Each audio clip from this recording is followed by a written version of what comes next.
Oi, quinto ano, como é que vocês estão? Na aula de hoje nós vamos continuar fazendo algumas atividades da apostila de artes, conversando um pouquinho sobre formas de expressão artística. E aí, na última aula que nós tivemos da apostila, a gente falou sobre estilogravura. E falávamos também sobre as pinturas rupestres, as pinturas nas cavernas.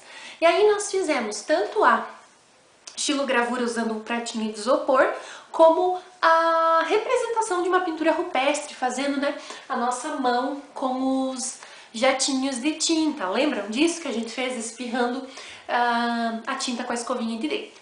Hoje nós vamos começar a estudar sobre as origens da dança, porque a dança também é uma forma de expressão artística. E aí a gente vai acompanhar pela apostila aqui como é que acontece o surgimento da dança, qual é a história do surgimento da dança, e a prof vai ensinar para vocês uma atividade muito legal no final da aula, tudo bem? Então vamos lá, pega a sua apostila na página 29 de artes, E aí é o capítulo 5, tudo bem? Então vamos lá, só um pouquinho.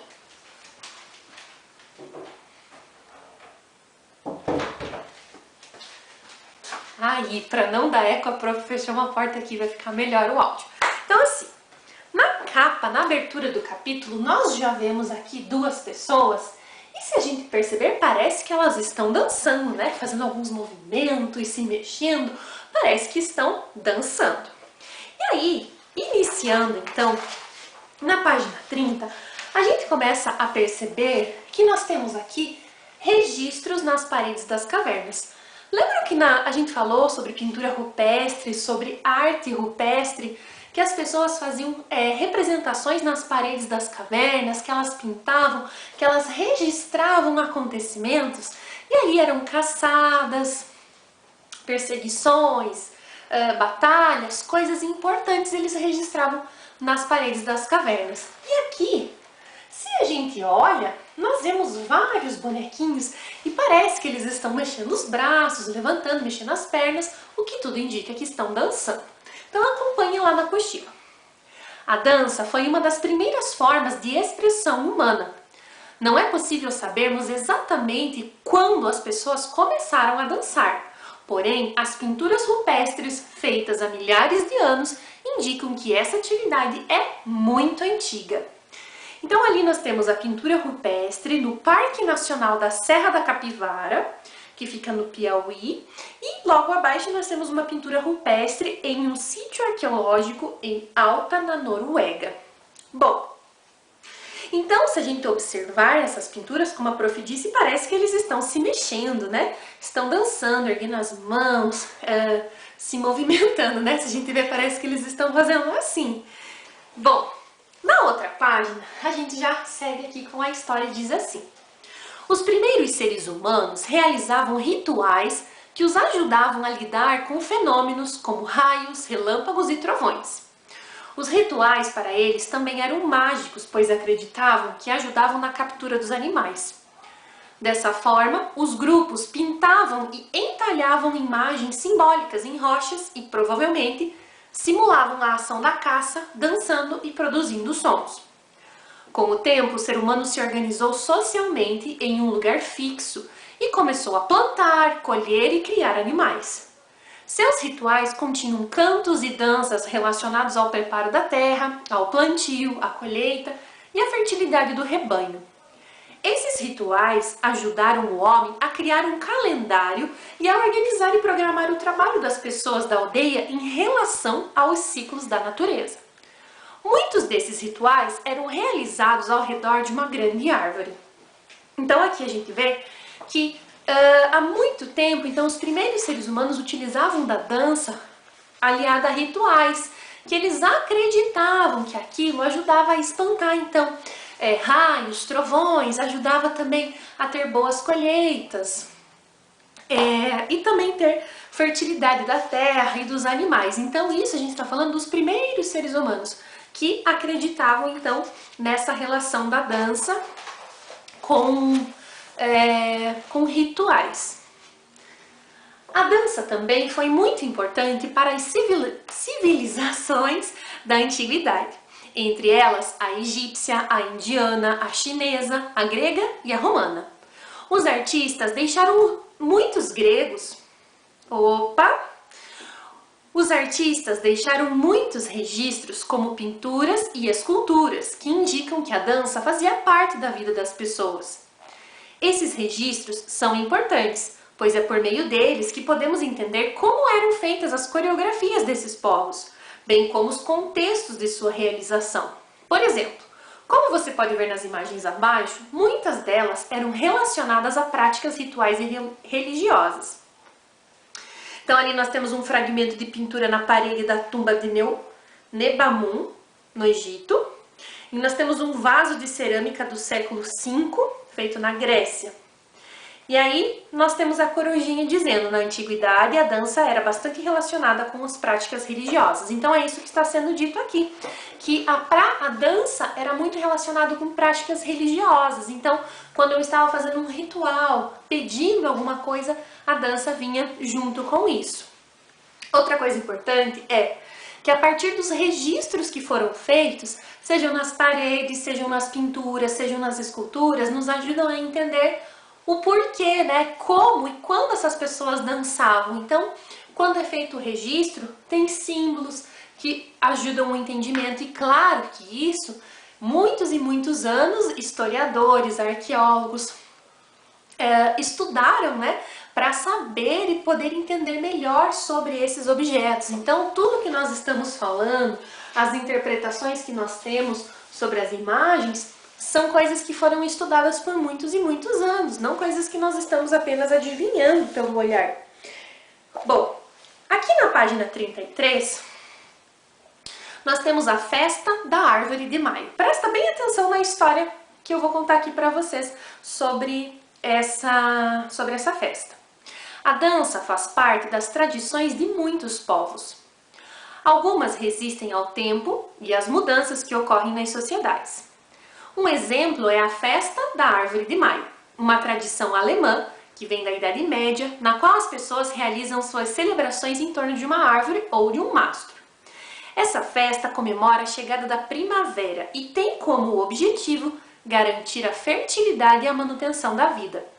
Durante os festejos, os moradores de algumas cidades saem, em grupo, em direção a uma floresta. Escolhem uma árvore, cortam e enfeitam o seu tronco. Depois, o fincam em um lugar especial, que pode ser uma praça ou uma área verde. Durante a celebração, as pessoas cantam e dançam ao redor do mastro enfeitado. Então, olha ali as imagens, olha o desenho do mastro enfeitado, as pessoas dançando, com trajes típicos, né? Olha lá como que eles estão se movimentando, né? Fica imaginando como é que será a música aqui que eles dançavam, né? E tem mais uma curiosidade sobre a festa da árvore de maio. Então, olha só, a prof vai ler para vocês a curiosidade. Os homens apaixonados deixavam um ramo da árvore de maio na janela de suas amadas. Se o ramo florescesse, significava que o amor prosperaria. Caso contrário, era necessário esperar o festival do ano seguinte para tentar novamente.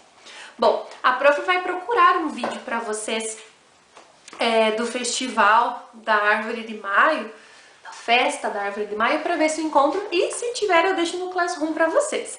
Então, olha só, além de ir na floresta, escolher uma árvore, né, cortar e enfeitar o tronco, existia mais essa crença de que se tirasse um galho e deixasse na janela da moça amada e florescesse, podia ser que o amor prosperaria. Bom, aí, já que nós estamos falando então que a origem da dança é muito antiga e que nós não temos datas precisas da origem da dança, mas que a dança é uma forma de expressão humana, que as pessoas expressam suas emoções, que elas expressam sentimentos a partir da dança, então nós vamos falar nas próximas aulas sobre alguns tipos de dança. E hoje na apostila, o que traz pra gente na página 34 é um tipo de dança muito feito na festa junina, que é o pau de fitas. Nós não temos como fazer um pau de fitas porque nós estamos todos em casa, não tem como a gente fazer essa dança online, porque nós precisávamos estar juntos com o pau de fitas para a gente fazer essa dança, e principalmente se fosse época de festa junina. Então a prof pensou e eu trouxe uma outra atividade para vocês. Eu vou deixar aqui, junto com esse vídeo, um vídeo sobre a dança do pau de fitas, para que vocês assistam as crianças dançando e formando o desenho, o entrelaçado das fitas. Mas como a gente começou falando sobre pintura rupestre, sobre o registro nas cavernas, a prof vai ensinar vocês um papel mágico, como fazer um papel mágico para a gente fazer uma representação como se fosse nas cavernas. Então vamos lá. O que é que vocês vão precisar? Vocês vão precisar de um papel branco, de um chamex, de um A4. A prof aqui está usando meia folha para mostrar para vocês, para ficar mais fácil. Mas vocês podem usar a folha inteira, tudo bem? Aí você vai precisar de giz de cera. Olha o que a prof fez aqui, ó. A prof pintou a folha todinha de giz de cera, não tem uma direção certa, você pode pintar da forma que quiser. A prof foi fazendo assim, ó, foi pintando um pedacinho de cada cor. Você pode fazendo quadradinhos ou pintando assim como a prof fez. Eu pintei de giz de cera. Mas, como eu sei que talvez alguém não vai ter giz de cera, a prof também fez um com lápis de cor, pra gente ver se vai dar certo, tudo bem? É um teste. E aí, também precisa pintar. Lembrando, você não precisa forçar a sua mão. Pinte de forma que preencha todo o papel. Principalmente, né, de preferência se for com giz de cera.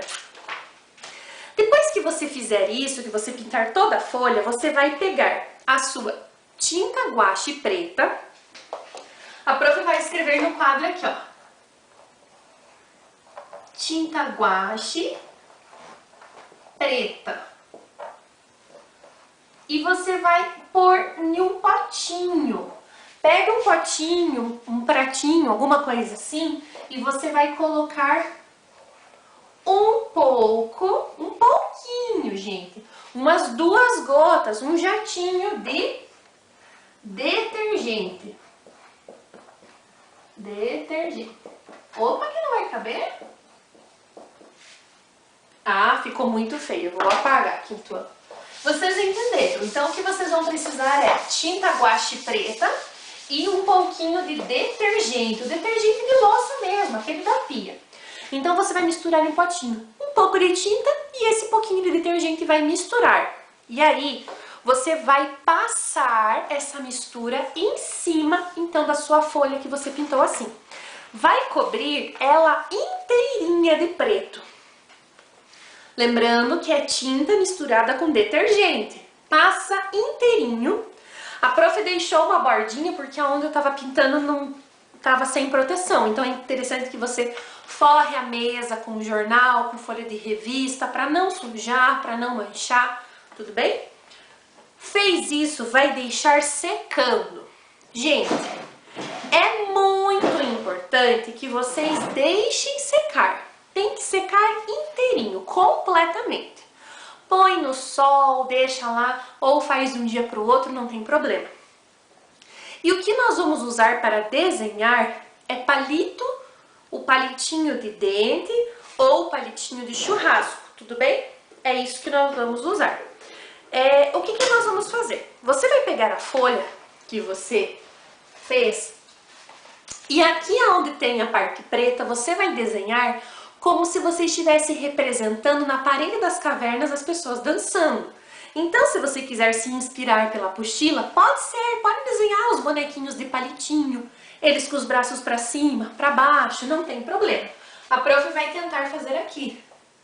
Então, você vai riscando, talvez eu vou ter que fazer aqui para baixo, que o meu quadro, como eu já falei para vocês, ele fica mexendo. Então, calma aí, a prof vai fazer aqui e já mostro pra vocês. Só um minutinho.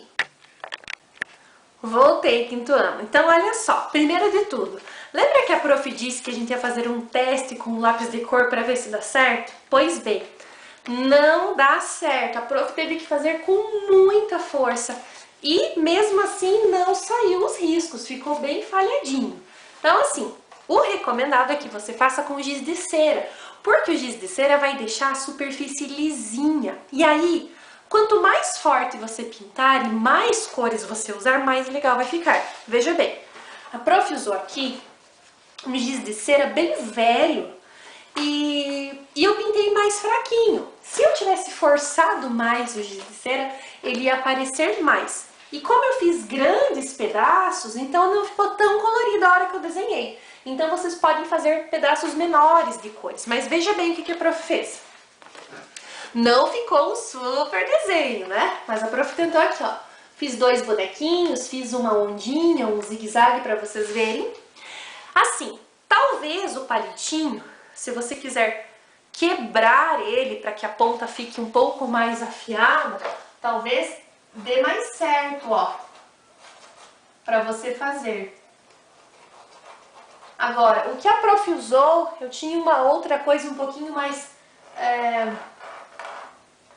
ó, sai melhor. Aí, olha como saiu mais forte aqui. Então, o interessante é que você encontre, olha como vai ficando. A prof tá fazendo esses riscos apenas para que vocês percebam que dá certo, que o papel funciona, ó. E aí, vai aparecendo as cores que eu usei ali, o verde, o laranja. Se vocês pintarem mais forte, mais cores vai aparecer. Outra coisa, deixar secar bem, pintar bem forte com giz de cera. Se quiser, né, passar uma camada generosa de tinta, mas lembrando que é com o giz de cera que dá certo, tudo bem? Eu espero que vocês gostem e que vocês façam essa atividade. Vou ficar feliz em ver a atividade de vocês. Espero que vocês se divirtam também fazendo. E é isso, gente. Um beijo para todo mundo e até a próxima aula.